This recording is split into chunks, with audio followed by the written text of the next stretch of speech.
I haven't been sleeping well lately. 7, 6. Are you getting outside at all? 4.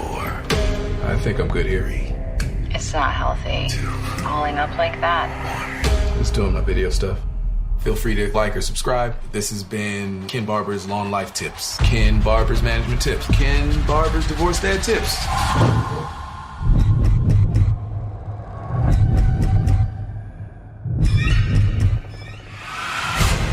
Hello?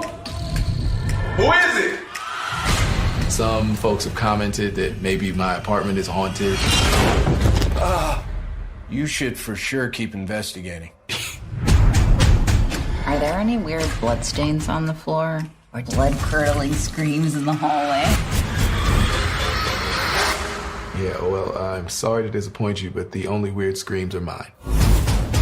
People are leaving comments saying it's all just a big hoax. It looks like I'm hiding something. You did have a nervous breakdown. Something happened. When did you start drinking again? It's really happening. Fine. None of it is fake. 4, 3, 2, 1. That made me have the most horrifying nightmares. It was great.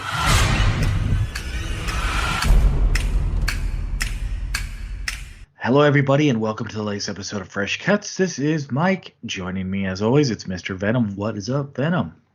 Greetings and salutations, agoraphobes. I'm doing pretty well, Mike. How the hell are you?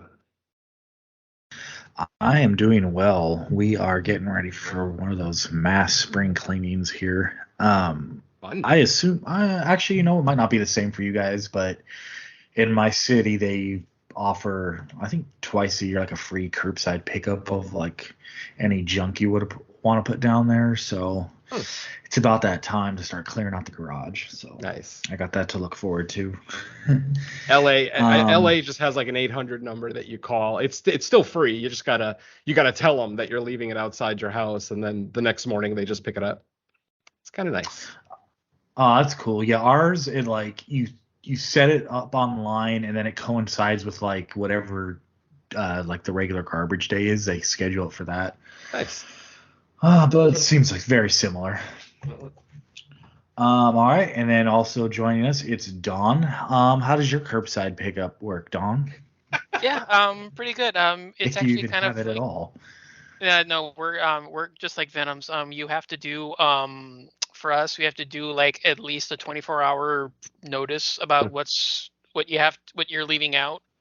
But yeah, if you do that, they'll take it with the regular trash. So yeah, we're pretty similar. Yeah. Yeah, as long as you give like 24-hour notice, they'll go ahead and do it. If you just leave it out there, then yeah, they're not going to do anything. But Yep. yeah, if you give them 24-hour notice, then yeah, they'll usually take it. Of course, it would also depend on what you're leaving out there, but yeah, 9 times out of 10, 24-hour notice, it's gone. Woo. So yeah, LA for the win, I guess. That's cool.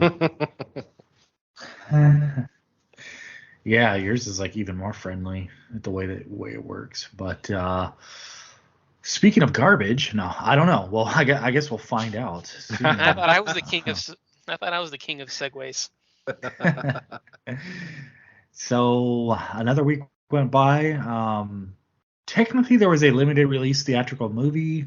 I actually did see it, called You Are Not Alone, but due to limited availability, I just said, you know what, let's not try to like force everyone to see a harder to obtain movie. I assume Venom would have it screening somewhere down there just because of where he lives. Multiple places. Yep. Yeah, it was pretty much art house theater for me up here. Yeah. So Same here, but we just have a lot of them. yeah, I just notated it for No More Room in Hell. I'll bring it up then. And so with that said, we went with VOD again, and Shudder. They've been kind of releasing stuff weekly the last few weeks, so we went with something that was one of the latest ones, and that's called Night's End. And let's see, synopsis: an anxious shut-in moves into a haunted apartment, hiring a stranger to perform an exorcism, which quickly takes a horrific turn. I don't know about the quickly part, but Maybe it would have been nicer if it did happen more quickly, but more on that soon. Venom, what are your general thoughts on Night's End? For those who remember the movie Host that came out, I think it was 2020, maybe early 2021. I can't remember off the top of my 2020. head, but 2020. Obviously, I'm sure a lot of people listening to this episode have seen and probably enjoy Host. It was on a lot of people's top 10 for 2020. You know, it was a lot of the more mainstream media outlets were calling it the best horror film of the year, blah, blah, blah. It was a fairly original concept for those who didn't see it. Basically, a bunch of friends get together to perform, to use a spirit board to try to contact the dead. And of course, shit hits the fan. So what's today's movie about? A bunch of friends get together to contact the dead and shit hits the fan. Sound familiar? Anyway, the point is that if you watched and enjoyed Host, I would strongly recommend you stay away from this movie. This movie is basically the 99-cent store version of Host. It is just, it's not very well written, not very well performed. I will admit that I was kind of on board with it for the first act and maybe part of the second act. Only in the sense that it's very traditional haunted house tropes. You know, a guy moves in. The only real difference is that he's agoraphobic. He doesn't leave his apartment. He's basically a shut-in, as the as the synopsis mentioned. And which I'm actually okay with. That part of the story I'm okay with, because you always need a reason why somebody would stay in a haunted house. And if they're agoraphobic, that's perfect. That's awesome. So I'm actually okay with that concept. Unfortunately, in execution, it's just not a very well made and very watchable movie. As I said, I was on board for the first act and part of the second act. I thought, it was a very slow burn. It's very slow paced. You're not getting a lot of horror set pieces. I mean, you get one major one in the third act, but we'll talk about that here in a little bit. So it's a very slow movie. I mean, it's an hour and 20 minutes. I mean, it's only an 80-minute movie, and it still felt 3 hours to me because it just, not a lot happens. You get your basic, reveal of what's going on in the apartment, or the history of the apartment, I should say, and what may or may not have happened there in the past. That all leads to a online seance, if you will, where they're trying to contact the spirit. And of course, it's a horror movie, so we all kind of know where it's going. It's going to go to a shitty place. Unfortunately, basically the whole second half of the movie, like the second half of the second act and the entire third act, are just really, really bad. Everybody is overacting in this movie, specifically Colin. I guess you could call him the main antagonist of the film. Just incredibly hammy, over the top. Honestly, there are very few good performances in this movie. I mean, I'm okay with our main star.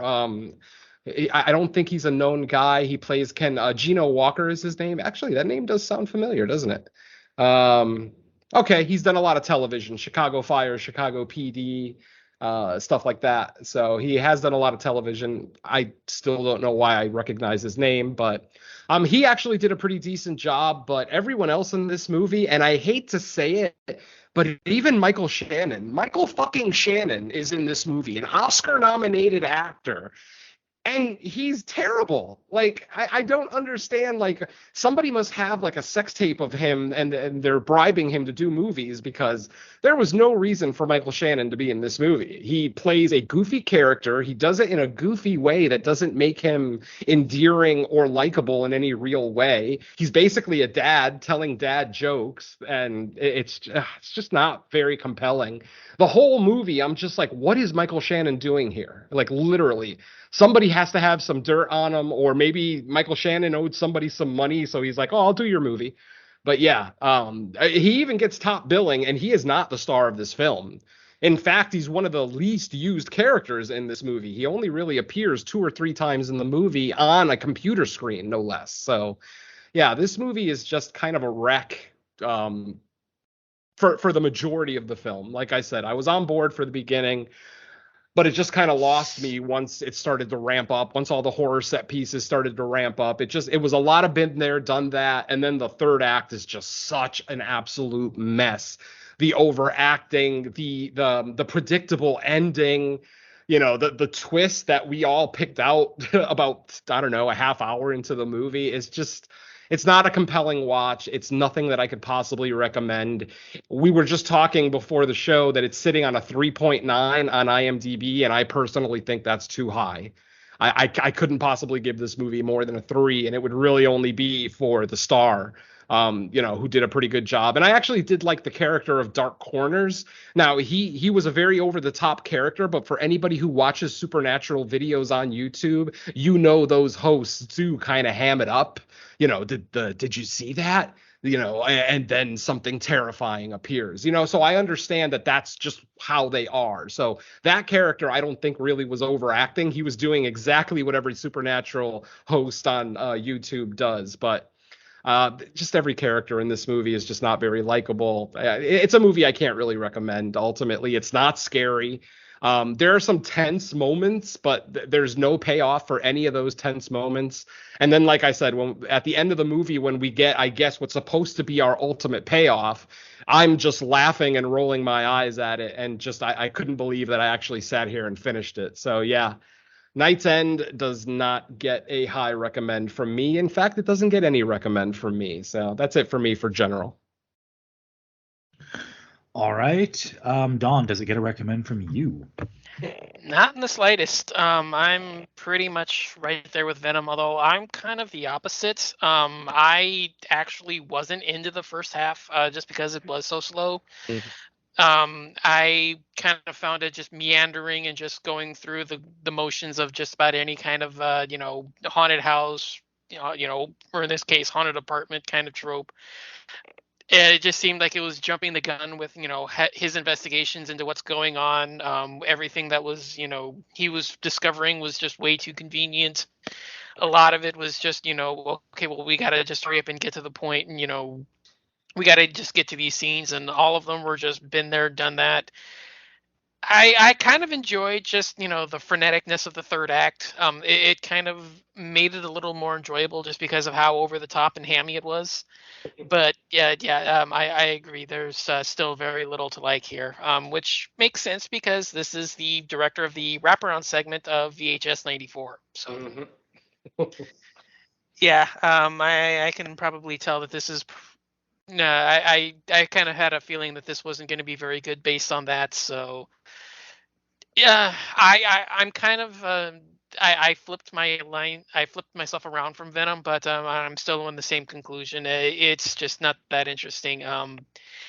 There's very little here that's original. All of it is, well, it's actually quite obvious to tell that this was shot during COVID. There's no interaction with anybody. Every conversation is done over video chat.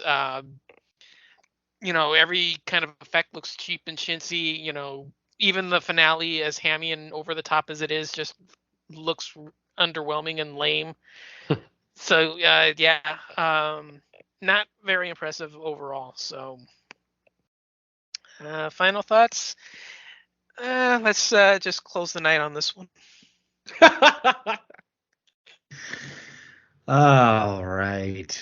Yeah, I have not many good things to say about this. I guess I kind of lean towards more Don's opinion, where I thought, I thought the comparison to Host was pretty spot on, except I would say the third act mostly, because that's kind of where most of the characters are all like on screen together. And I actually struggle to stay interested in to get to the third act. Once the third act got there and like something was actually happening other than like, oh no, what fell off a shelf in the background, like that kind of stuff, I was like, okay, it's, I guess, semi interesting, but it wasn't enough like to make up for the preceding 80 minutes that got me there, or 70 minutes. I agree. Michael Shannon's there just to, I guess, give that perfect confused look he makes in all of his movies, where it's like partially pained, partially confused, partially not understanding why he's in the movie, which I think the viewers also don't understand why or how, or like how that even happened. It's like, did they accidentally just show up to his house and he's like, sure, I'll be in your since you're here, go ahead and film a couple scenes because maybe he's doing charity work because it just seems like such a random person to be in this. And yeah, he's not really in it enough to justify putting him in there in the first place. So and getting I top don't know what billing, they were no thinking. less. That's crazy. Yeah, that's weird. I mean, I guess I see it as like a selling point. Like, hey, Yeah. a horror movie with Michael Shannon. I guess I'm gonna give it a shot. But yeah, it's a bunch of stuff we've already seen before. Lots of tropes. I mean, this is definitely. I guess it's not like a. I guess the difference between this and something like Host, it's not 100% taking place on a screen, but for the most part, anything of importance, and I put that in quotations, happens while he's on his laptop. I found the one little like there's one character kind of like what is he, like the exorcism guy, or what the Colin. hell would you even call him? Colin. Um, He was uh, semi interesting, but it was just like it kind of went predictable and The character was fine, but I didn't like the way he came across. I like. I felt like that, every movie when there's either exorcist stuff or demon stuff, they all try to come up with like their own mythology around it, and I feel like the more they tried to explain it in the movie, the more they seemed confused about how anything works, because like the whole thing with like, oh, did you put this in the jar? Oh, but you didn't do it right. Okay, so it let this out. Oh wait, no, actually, I after further looking into it, it's just like, what? Like, do you guys even know what the hell? Like, who wrote this script? Yeah. You don't even know how this works. So how is the viewer even supposed to understand what you're talking about? I thought it was semi okay at the end when the culmination of something shows up. I guess that was all right. But man, they really had a lack of budget or a lack of person that knows what they're doing with like CGI stuff. Because Yeah. man, it was kind of painful. I was just like, guys, no, you shouldn't have even attempted. Like, how did you see this in the editing room? And like, all right, we got it. But yeah, this is, I guess the only thing I take solace in is it's under 90 minutes. But Venom, I think it was Venom that said it, that even though it is not a long movie, it felt twice as long as it was. I mean, it's an 80-minute movie that I had to watch in 2 sittings, because literally 45 minutes in, it felt like I was an hour and 40 in. And I'm like, wait a minute, how long is this movie? And when I realized I was only about halfway through, I'm like, nah, I got to take a break. So I went and watched something I enjoyed and then came back and finished it. Ugh. Yeah, what was interesting though is like I actually thought the main guy was okay, and I thought some of the people who played his friends and like Colin and all that, when they were only on the screen for small amounts of times, it was like okay, but the more they were on screen, just it showed like how not good they are at this. And I was just like, oh no, take them away, like possess them or do something that takes them out of the movie, because the more of them we get, it's just like, no, we don't need to see this. So yeah, I would say this is definitely one that you can skip. I mean, and I know there's the people out there that are like, completists, where they're like, nope, if I'm gonna rank 10 at the end of the year, I want to see everything I can. So maybe that will not dissuade you, but if you're the type of person that's like, I need to prioritize stuff that I actually think has a chance of being good, this ain't one of them. So back to you, Venom. Oh man, so how disappointing is it that we did 2 bad movies in a row? I don't remember the last time we did 2 bad ones in a row like this. And how unfortunate is it that this is done by Shudder? I mean, I don't know what's going on with them, but I mean, they've had so many misses this year. I mean, the only one that I can actually think that's actually was good was Hellbender. Yep. I I mildly enjoyed The Seed, but I mean, I wouldn't call it a good movie. It just had moments that I enjoyed. I don't know what the hell is going on with them, but they're just flinging crap up on the screen this year. Yeah, it seems like they're trying to spend less money per production, so they're getting like a lot of these cheaper looking movies. Now, obviously, Hellbender is one of those movies that maybe is a little bit cheaper looking, but that movie was an absolute triumph. I mean, they used every penny of that budget exactly how they needed to. Whereas this one, I feel like half the budget just went to Michael Shannon. And that's why the CGI looks terrible. That's why there's, very little appearances of a spirit throughout the film. I mean, we see shadows, we see silhouettes, but we don't see anything. In fact, well, I'll save that for the spoiler. But yeah, just I try so desperately to try to find positive things about these movies. I hate to just shit on these movies. I've said it before, I'll say it again. I hate shitting on people's art. And obviously somebody made this. Somebody somewhere loves this movie. And, again, I don't want to shit on their opinion necessarily, but I just found so little enjoyable about this beyond the first act. And Don is right. The first act is dreadfully slow. If you're not a fan of slow burns, you're going to be bored really, really fast. Like I said, I was kind of taken with the story. The fact that this guy had agoraphobia, somehow he must have developed agoraphobia later in life because he was a divorced dad. He was married, he had kids, he had a job. I mean, he was basically your average successful human. And then, out of nowhere, they kind of talk about his past and how he had a drinking problem and there was something that caused him to start drinking. I don't remember the exact plot point because I don't care very much, but wasn't it the divorce? No, the divorce was later because they said that something happened to him in his life and that he started drinking and then he lost his job and his family. Oh, okay, yeah, I wasn't really paying attention. So yeah, I was barely paying attention. But yeah, I mean, like I said, I was mildly invested. I like the thought of an agoraphobe, not being able to leave their house, even though it's just really, really haunted. Not to say that this apartment was really, really haunted, not at all. He had a couple of, occurrences here and there, some freaky events, but nothing really major until the end of the film when, we kind of get the reveal of what's actually going on and what one person in particular is trying to do. But it really doesn't save it. It doesn't save the film at all. Like this is not a reveal that is worth spending the first hour with this film, with the slow ass pace and the, isolated location. I mean, the whole movie happens in one apartment. I don't think they ever leave the apartment.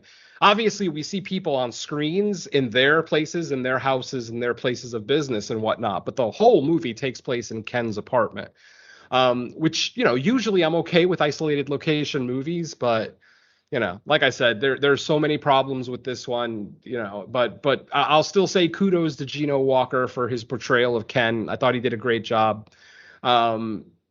Other than that, I thought the score was actually kind of cool at first when the movie was just really, really slow, but it didn't really do anything for me in the second half. Like I barely even noticed the score in the second half. It didn't add to any tension. Like I said, any tension that this movie has is mostly in the beginning when Ken is just trying to figure out what's happening in his apartment.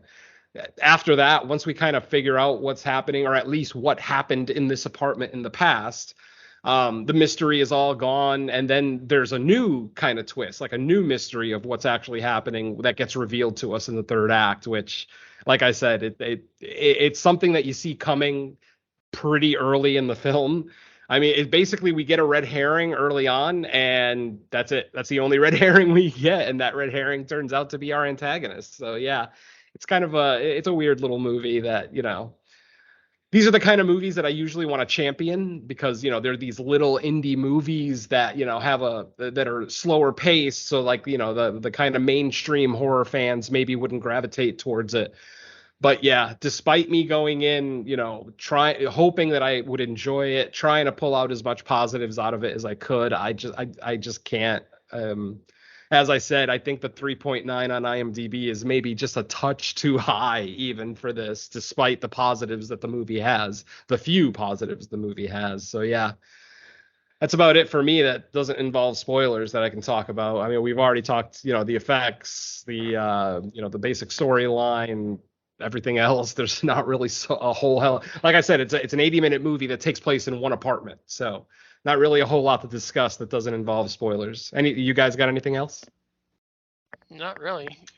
Nope. I think you pretty much summed up, or I guess we all did on general thoughts. Yeah, exactly.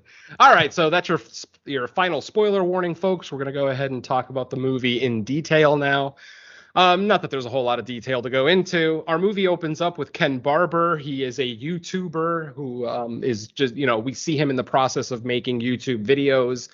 The problem is that his YouTube channel is kind of unfocused. He does like long life vlogs. He does taxidermy vlogs. He does management, like the very first one in the movie. He's doing like a management course. So he's basically a jack of all trades. But then when he's talking to his friend one day, his friend Terry, Terry notices that something falls behind him that Ken doesn't notice while he's recording his video. Ken goes back and checks the video and sees that, basically one of his stuffed birds fell off a shelf for no reason. Like it doesn't look like it was teetering on the edge or anything. It definitely looks like something gently pulled it off the shelf. So from there, Terry and Ken collectively have the idea of turning the channel into a supernatural channel, ghost videos, things like that, because Terry convinces them that ghost videos are some of the most popular on YouTube. He even has an example about how one that he watched got 2 million views in the first day. And we're talking about Ken, who, mentions that his video with the most views has 10 views on it. So yeah, that's not exactly a very successful YouTube channel. So obviously, at this point, Ken starts having, little issues in his house. Hearing things. On one night, he hears knocking inside of his house, though, like not knocking at the front door, but like someone is knocking in his house. Of course, he's agoraphobic. He also lives in a duplex, and the other half of the duplex is empty. So he's literally the only one in the whole place, and he's the only one with a key, according to him. So yeah, he thinks that someone is in his apartment. Throughout the movie, obviously this guy suffers from anxiety, because throughout the movie we see him counting down from 10, 10 to 1, which is kind of a technique that people with anxiety sometimes use when they feel their anxiety coming on. They'll close their eyes, they'll relax, and then just count backwards from 10. We see him doing this throughout the entire movie. One of the other things that's actually way grosser that he does is he puts Pepto-Bismol in his morning coffee. I've never even fucking heard of that. Have you guys? Is that a thing?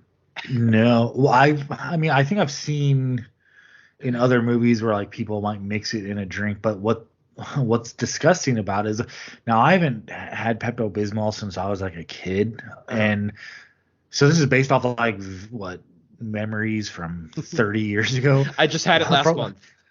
From what I remember, it's like you take a couple spoonfuls, right? Like that's all. Yeah, you're supposed there's to like take. a little cup. It comes with like a little cup, and you almost like NyQuil, like a little NyQuil cup. And that's what you're supposed to like take. pouring fucking glass. I mean, that was probably the scariest thing in the movie was how much Pepto-Bismol he was putting in that glass. Yeah, I mean, because the guy literally would down Pepto-Bismol as soon as he woke up, and then he would go to the kitchen and take his coffee mug and fill it halfway with coffee, and then fill it the rest of the way with Pepto-Bismol. And I'm like, is that really a thing? Well, Holy shit. Yeah, and I mean, if you're gonna do that, because I've seen movies where like as a joke, like the character just straight up opens the bottle and like chugs some of it. So I'm like, why don't you just do that if you're gonna make the ratio of coffee that little? Yeah, exactly. And it's funny too. One thing that I actually did kind of like with that whole coffee pouring thing is how we see it change.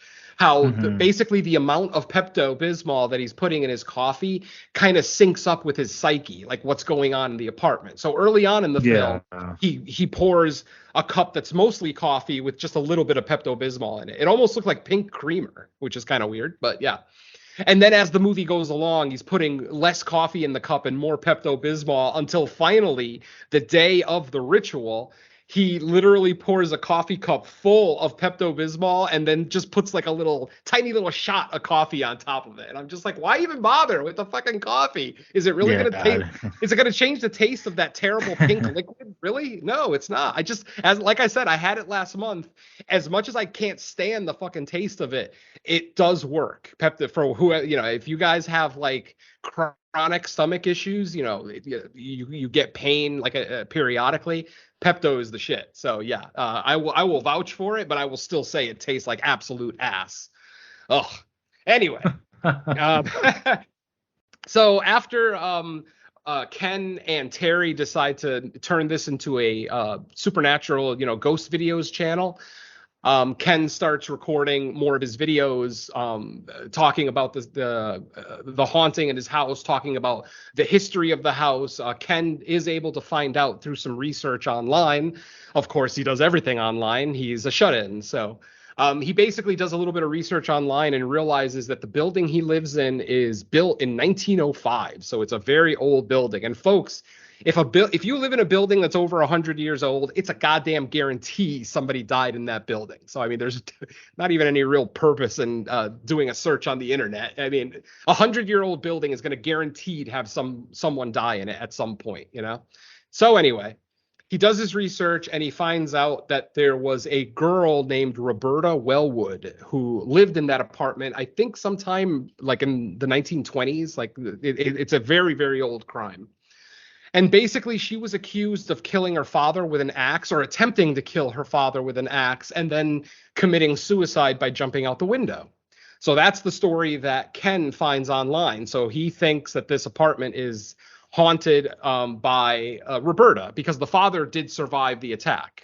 From what Ken finds out, the dad did survive, but of course, Roberta committed suicide. So he then buys a book from an author named Colin Albertson. I think the book was called Ghosts and Their Personas. And he starts posting videos online referencing that book. And the author himself, Colin Albertson, actually contacts him one day and offers up his services and says, I'd like to help you. I see that I've watched your videos. I can verify their authenticity. I can definitely tell that you're not staging this, and I'd like to help you. This is when he basically creates a spirit jar, something called a spirit jar, which is something I've never even heard of. I mean, I watch supernatural movies like they're free, and I personally have never heard of a spirit jar, but okay. And basically, it's just a jar with some symbols written on it. And he goes through a procedure that he finds online, like a little ritual where he, recites a passage, opens up the spirit jar, and then the spirit is somehow supposed to get trapped in the jar. You close the jar and you've got your spirit trapped in there. So it no longer, gives you any trouble in your day-to-day life. Unfortunately, he ended up fucking up the ritual the first time and didn't actually get anything in the jar because, as Colin explains to him, you needed to make some kind of offering to the spirit, coins, herbs, hair, something along those lines, as an offering to kind of lure the spirit into the jar. Obviously, Ken didn't know this, and he wants to redo the ritual, but Colin is actually adamant that he doesn't want him to redo the ritual quite yet. Colin basically says, I'm going to send you my spirit jar because the one that you used has symbols that you found from multiple sources, from two different sources specifically, of Colin's book and then a link that he had found online, or a link that Terry had sent him. So Colin says, okay, we're going to need to do this again, but I want you to wait because I'm going to send you my personal spirit jar. I have my own that has the symbols that we need. I'm going to send you an envelope with some items in there that we'll use as an offering.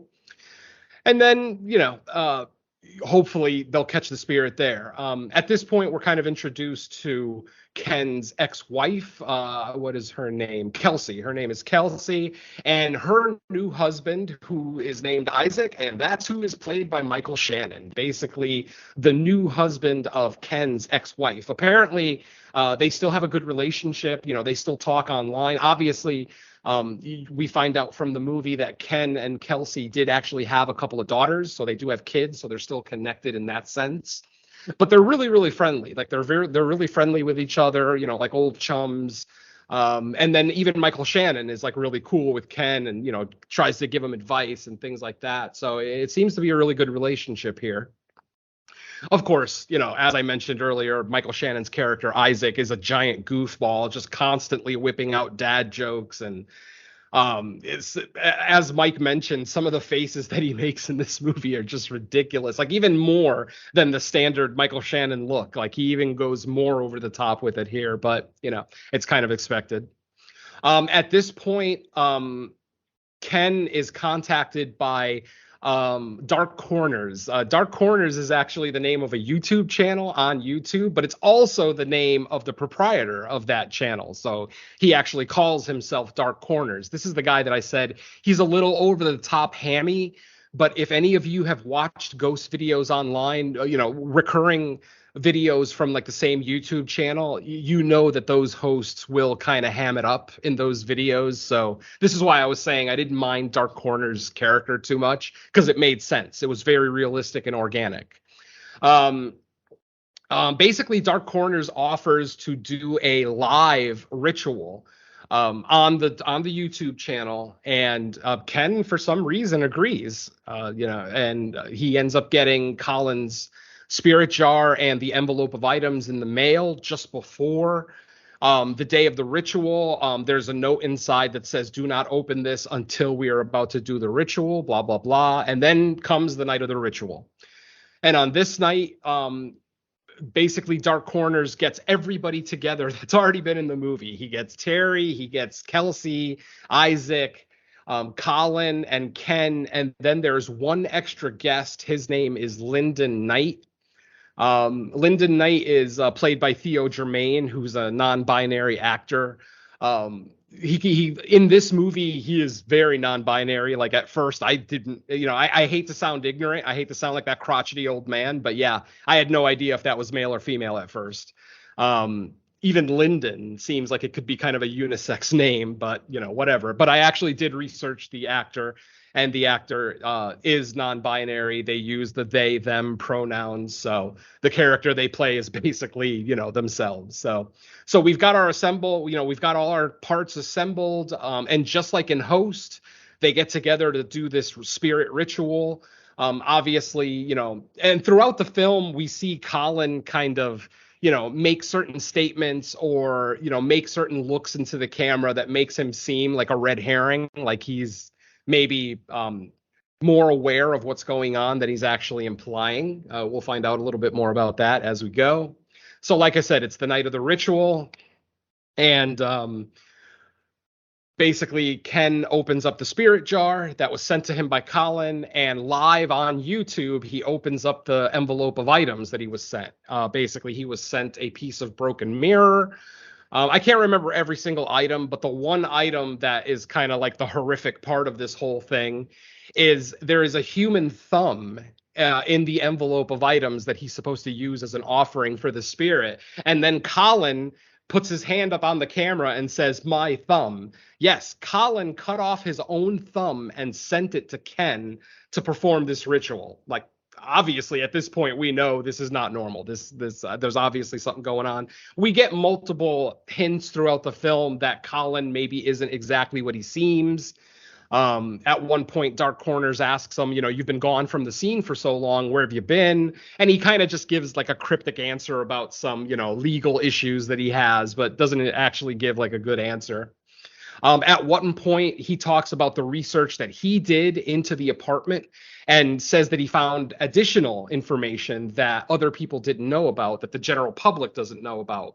What Colin claims to have found was that Yvonne Wellwood, who was Roberta's mother, 5 years after Roberta, supposedly attacked her father and committed suicide, she basically admitted that she attacked her husband with an axe, but didn't want to, obviously didn't want to have to deal with the repercussions. So she actually pushed her daughter out the window, and then told the police that she attacked the husband and then committed suicide. Now, they tell us that the husband survived this, so I don't know why it took 5 years for anyone to find out that she attacked her husband. Like, wouldn't the husband wake up? Unless the husband was in a 5-year coma that we don't know about, there's no reason that he wouldn't have woken up the next day after the attack and flat out just said, "No, it was my wife. It absolutely was not my daughter." But again, it's a dangling plot point that's just kind of left hanging. So I'll leave it alone. It's one of many plot points that don't make sense about this movie, and I've skipped a bunch already, so I'm trying to save you guys the trouble. The ritual begins. He puts, like I said, Ken puts all the items in the spirit jar. He opens another envelope that has 2 parts of an incantation that he and Colin have to speak at the exact same time. They go ahead and do this. They speak the first part of the incantation together. The lights go out in Ken's apartment. He's obviously a little scared, but after a couple of minutes, the lights come back on. at that point, Colin lets Ken know, okay, now we're going to do the second part of the incantation. They read the second part of it, and again, after they're done reading the second part, once again, the lights go out at Ken's house. We see like the internet connection on the video kind of glitch out every now and again, mostly at Ken's place, but we're also seeing it at all the other apartments, which was actually kind of bothering me at first, but once the movie is over, it does kind of make sense why that's happening. So basically, like I said, after they read that second passage, all the lights go out. We hear a ruckus in Ken's apartment, but we don't really see anything because all the lights are out. Then the lights come back on, and Ken is basically cowering in the corner of his bedroom, and the bedroom is demolished. Like everything that he had in there is all thrown to the ground. It's all of his stuffed birds are all over the floor, blah, blah, blah. But Ken is basically speechless, like he's terrified, beyond words, and he's just kind of cowering in the corner. And then suddenly what happens is all of the other people that are on the call, suddenly they start to see things in their apartment. They all see this bright yellow glow behind the screen. So obviously we're looking at the people as the yellow glow kind of makes itself present and, shines on their face. Slowly, they all, basically scream when they see whatever it is that they see. Obviously, we don't see it at this point. They all scream, and then suddenly all of them at the same time stop screaming, and now all of their eyes are glowing bright yellow, like a very bright yellow, almost like the sun, like a bright ass yellow light coming out of both their eyes, and they're all bleeding out of the mouth. And they're all standing still. They're all just kind of staring at the screen, motionless with these bright yellow eyes and, blood pouring, not pouring, but trickling out of their mouths. And then suddenly we hear a knock on Ken's door. Ken obviously is still cowering in the corner. He sees the axe on the floor.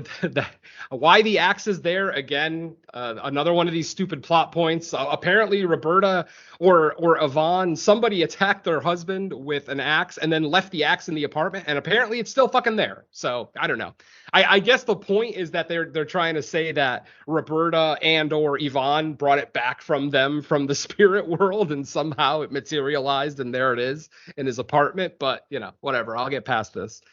Suddenly his front door opens. Something smashes his front door open. He grabs the axe off the floor, and then slowly we see something demonic entering his apartment. We see the hands kind of come around the corner, as we've seen multiple times in horror films. And then finally, we see the thing walk into his house. It's still a humanoid looking creature, but it's very demonic. Its skin is all burned. It's got one horn, which I actually kind of thought was cool at first, because, obviously we always expect demons to have two horns, but this one only had one. He had the same glowing yellow eyes that everyone else on the YouTube call has. And basically he walks into Ken's apartment, very obviously looking for Ken. Ken is able to hide from the spirit. I mean, how that's a possibility, I don't know, but whatever. He's able to hide from it long enough that the demon walks past him, and he is then able to get out of his apartment. But remember, he's agoraphobic, so he does have that moment at the front door where he's kind of making the decision, go outside or deal with this demon, go outside or deal with this demon. And he does finally make the decision to go outside. He thinks he may have gotten away from the demon, but what ends up happening is the yellow glow that's now coming out of the windows of Ken's house, we start to see spread throughout the neighborhood. So first the houses next to him start to glow. The bright yellow glow comes out of their front windows. Then the next pair of houses, then the next pair of houses, until basically his entire street is glowing yellow. And the movie ends with him just kind of cowering in his front lawn. He's not running away. As I said, he's agoraphobic. The mere fact that he got out of his house is probably a minor miracle for him. But yeah, basically the movie just ends with this yellow glow spreading throughout the neighborhood, and Ken just kind of kneeling on the ground, almost in tears. He might have been, but I don't think he was physically crying or anything. and then fade to black, and that's our movie, folks. Yeah, like I said, not really a whole lot going on, not very eventful. Some of the effects in the third act are, I mean, they're kind of cheesy, but they're also at the same time, anybody who knows me knows I like, sci-fi originals and cheesy horror movies. So it did kind of work for me a little bit, but just the whole thing as a package just is a giant failure for me. It's not scary. It's not intriguing. It's only mildly tense, and that's really only in the opening few scenes of the film. Once we kind of get the reveal of what happened in that apartment, nothing that really happens after that is all that terrifying by any stretch. And so I mean, at least it's a short movie. I mean, that's always a nice saving grace for these movies that are maybe a little underwhelming, that I didn't have to spend 2 hours of my life with it. And yeah, I'm not even sure what else to say about this thing. I'm trying really hard not to call it a piece of shit, because I hate that. I hate when podcasters, kind of disparage the movies that they're reviewing, but I'm just trying to find positives in this film. And honestly, the only positives for me are, Gino Walker's portrayal of Ken, some parts of the score at the beginning, and then the basic story of him, actually being agoraphobic and not being able to leave his house. Like, those are really the only things that I kind of enjoyed about the film. Bits and pieces of the third act, as over the top and silly as it is, are mildly cool. Like when we first see the people with their glowing yellow eyes bleeding from the mouth, that's kind of unnerving at first, but it gets kind of silly after a while. And then once the demon shows up at Ken's house, he's just so silly looking that it's hard to take him really seriously. But yeah, I mean, there you go. I'm not sure what else I could really say about this movie. I can't give it any kind of recommend. If you're a supernatural horror fan, if you're a social media horror movie fan, like Dark Web and Host and stuff like that, I mean, I still can't recommend it. I can't think of the audience for this movie. Obviously, like as we mentioned, it has a 3.9 on IMDb. That's with 244 reviews. So I'm sure there's going to be some reviews in there that are mildly positive. There's, every bad movie gets the occasional positive review. So yeah, that's pretty much it for Night's End, folks. I don't really have anything more to say. The last thing I'll say is that the movie poster is cooler than anything in the movie. Yeah, I don't know much. There's nothing else I can say about this. Yeah. Mike, what do you think? Makeup. I think it's podcast end. Oh God, is our night ending now? Yay! Yeah, this is bad. I mean, this is, as Don mentioned, 2022 is not looking up for Shudder. It's only April. It's only the beginning of April, so we're only 3 months into the year. But most years on Shudder, 3 months into the year, there's at least a few entries that we think are pretty good. They may not be top 10 candidates for the end of the year, but at least they're watchable, enjoyable. And as Don mentioned, ultimately Hellbender is the only quote unquote good movie, new movie anyway, that Shudder's kind of given us this year. They've had a couple of others that, were mildly enjoyable, like The Seed. Mike and I both mildly enjoyed The Seed. It did have its issues, but, elements of it were really fun. Yeah, and that it wasn't on the show, but I kind of halfway enjoyed They Live in the Gray. Oh, really? I still haven't gotten to Seed yet.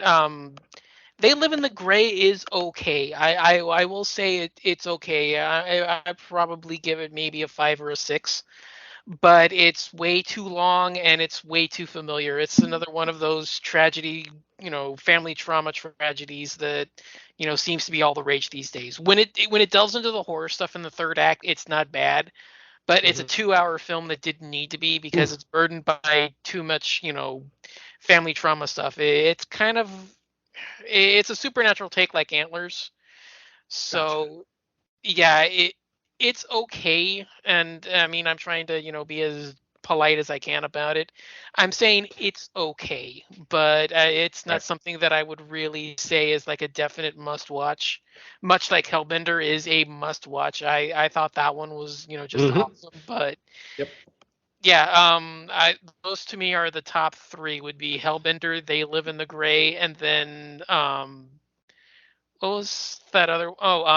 See for Me, which that one. The first one. Yeah, well, See for Me is coming soon. It's dropping officially on Shudder later this month. even though we covered it for the VOD release, but it's officially coming to Shudder as a premiere. But I mean, that one's not even a real horror film, so Yeah. It's not a bad movie, but it's definitely not. yeah. a horror. I mean, that's the thing is that I liked it, but its main issue is that it's not a horror film. So Exactly, yeah. The whole thing with the app in that movie I thought was pretty original. I'm not sure if that actually exists. I'm sure it does. I'm sure there's apps for the blind out there, but that I thought that was cool and original, incorporating that into a home invasion movie. Unfortunately, it is literally just a home invasion movie. These aren't serial killers, these aren't slashers, they're literally robbers. They just want to rob the house. They have no intention of killing this woman until the very end, when she makes it obvious that she's not going to play along with them. But yeah, we've already talked about that one. I don't know what the hell I'm doing. right, yeah. trying to get some kind of positive conversation out of this. Oh, I hear you. Yeah. Like I said, I mean, Night's End isn't the worst thing I've ever seen. It's not the worst thing I've seen this year either. So it's unfortunate. It's really dull. It's got a lot of been there, done that. It's very tropey. Most of the performances are not watchable. And for an Oscar-nominated actor to be in this and give us just this terrible performance, I mean, it doesn't bode well for this film, and definitely not for this director. So hopefully they bounce back with their next effort.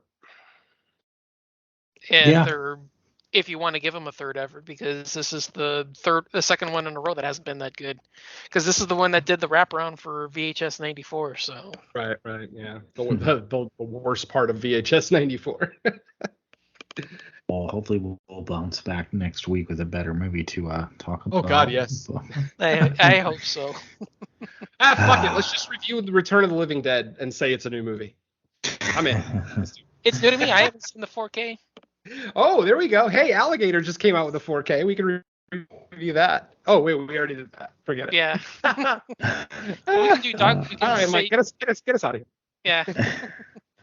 All right, Venom. What do you have to tell people that you have guested on, if anything? Well, I just did my guest spot on Cut to the Chase last night, where we looked at the Nolan trilogy. For fans of Cut to the Chase and/or the Nolan trilogy, you are in for a very long night. We ended up recording almost 7 hours. The Nolan trilogy doesn't even take 7 hours to watch, but yeah, we ended up talking that long about it. Was that Cut to the Chase or 22 Shots? No, yeah, Cut to the Chase, man. Ace and Dan were both. They wanted to keep talking. So I'm gonna oblige them. I don't mind. So, like, I've never had a chance to review a Batman movie, so it was nice to get to review some of the best Batman movies ever. So it was fun. I'm not sure when that's going to get released because, like I said, it is so long. Dan definitely has a big editing job in front of him. So maybe later this week, maybe next week, we'll have to see. But yeah, that'll be Cut to the Chase, reviewing the Nolan Batman trilogy. And Creature Comforts episode 7 has been uploaded. I don't think it's quite available yet, but I would imagine by Tuesday morning, it will be available. I would imagine as you listen to this episode, Creature Comforts will also be available on your No More Room in Hell feed. So check that out. And the main show will be recording this weekend, actually, where we're going to be looking at Rituals and Just Before Dawn. Those are Mike's picks. I'm actually looking forward to those picks. If you listen to the main show, Derek and I sometimes have some fun with Mike's picks, if you will. But these two sound pretty solid. Obviously, I've seen Just Before Dawn, but Rituals is going to be a first-time watch for me. So I'm looking forward to that one. I like Deliverance style movies, so hopefully if it's as good or better than Just Before Dawn, it should turn into a pretty good episode. And then later this week, I do have a guest spot on Bo Ransdell's The Dark Parade, where we'll be looking at 1981's Hell Night with the first horror crush of my life, Miss Linda Blair. Yes, as a 7-year-old watching The Exorcist, I fell in love with 13-year-old Linda Blair. What can I say? And that love has never gone away. To this day, I still fucking adore her. So that'll be a fun episode. Definitely, I can't imagine we're going to get too deep on that one. It's Hell Night. It's a fucking slasher movie. So it'll be fun to finally have a little fun with Bo, as opposed to, delving deep in movies like Psycho and Psycho 2 and Let the Right One In. Like, this is the first quote unquote fun movie I'm going to get to do with Bo. So that should be a good episode. I can't imagine when that's going to get released. Bo tends to stockpile his episodes and release them as needed. So, who knows? And that, of course, will be available on the Legion podcast network, as opposed to all of our shows that can be found on the Dark Discussions podcast network. And that's it for me, Mike. All right, Don, how about you? Okay, as mentioned, Creature Comforts, I'm hoping that'll be available by the time you hear this, so go ahead and give that one a listen. That one was a lot of fun. My impromptu guest spots on my friend's YouTube channel, my first horror film, is still available. Should be available on the Sledgehammer Horror YouTube channel, so go ahead and check that out. And the latest episode of my show, I kind of ran into a little issue with when I did this, just because it wasn't a feature-length conversation like I originally hoped. So I had to do I had to tack on a little extra audio interview on there. It was a conversation on top 10 1980s vampire films. Ooh. So yeah, well, the original conversation was only like 25 minutes long, so I had to tack on a audio interview that I did a couple weeks ago for a friend of mine. She wanted to do an interview, get her name out there, sort of, stuff like that. It's an effects artist in England by the name of Tracy Jane. She's just trying to break into the industry over there in England. She's done a couple films that are shooting now or post-production, I think. So there's a few films she's done. So she's trying to get her name out into the industry. So I recorded an interview with her and I didn't know what to do with it. So I figured, I realized when I was editing this episode that it was only 25 minutes long. So might as well add that one to it to, beef it up a little and give you guys some extra stuff to enjoy. So, yeah, I ended up and I put that together as like a double header kind of a thing. So that's my latest episode, the Horror Countdown podcast. You should be able to find it pretty much everywhere. So still waiting on a couple of other guest spots to come, but other than that, not much. All right. As far as I go, still just the two shows for me.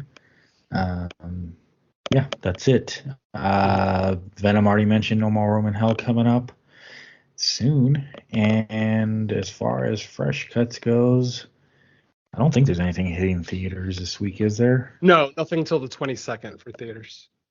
Yeah, I'll be taking my kids to see Sonic 2, but that's not horror, so.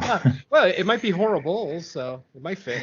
Yeah, that's possible. I mean, well, the first one was actually good, so. Yeah, I mean, but you never know. It's like, did they rush out a second one just to get it out? Who knows? I'll find out soon, though. Yeah, so we'll probably look around VOD. Plenty of stuff there. We'll figure it out. But yeah, that said, that's going to wrap up this episode of Fresh Cuts. So thank you, everybody, for listening. We'll be back in a week's time with another episode. Until then, let's say bye to the listeners. Adios, folks. Later. Peace.